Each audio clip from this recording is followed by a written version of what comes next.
नमस्कार. आज नवरात्रीचा दुसरा दिवस म्हणजेच ब्रह्मचारिणी देवीचा दिवस आणि आजचा रंग आहे लाल रंग.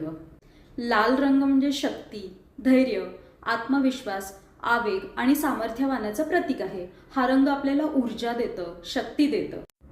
आजच्या रंगाला अनुसरून काही खाद्यपदार्थांची माहिती घेऊया. आपल्या रोजच्या आहारात आपण जे खातो त्याच्यामध्ये येतं बीट, टोमॅटो, डाळिंब, गाजर. डाळिंबामध्ये व्हिटॅमिन सी, अँटीऑक्सिडंट्स आणि फायबरचं प्रमाण खूप जास्त आहे.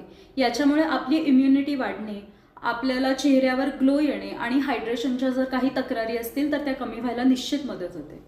बीटामध्ये लोह आणि फोलेट या दोन्हीचं प्रमाण खूप जास्त आहे. त्याच्यामुळे जर कोणाला कमी हिमोग्लोबिनचा त्रास असेल तर त्यांनी बीटरूटचं सेवन जरूर करावं. टोमॅटोमध्ये लायकोपिन, पोटॅशियम, व्हिटॅमिन ए आणि पाण्याचं प्रमाण खूप असतं. त्याच्यामुळे ह्याच्या सेवनाने आपल्याला त्वचेला पोषण मिळतं, हायड्रेशन मिळतं. आजच्या रंगाला धरून संकल्प आहे, मी आत्मविश्वासाने आणि निडरपणाने पुढे जाणार आहे. मी कधीही मागे वळून बघणार नाही. धन्यवाद.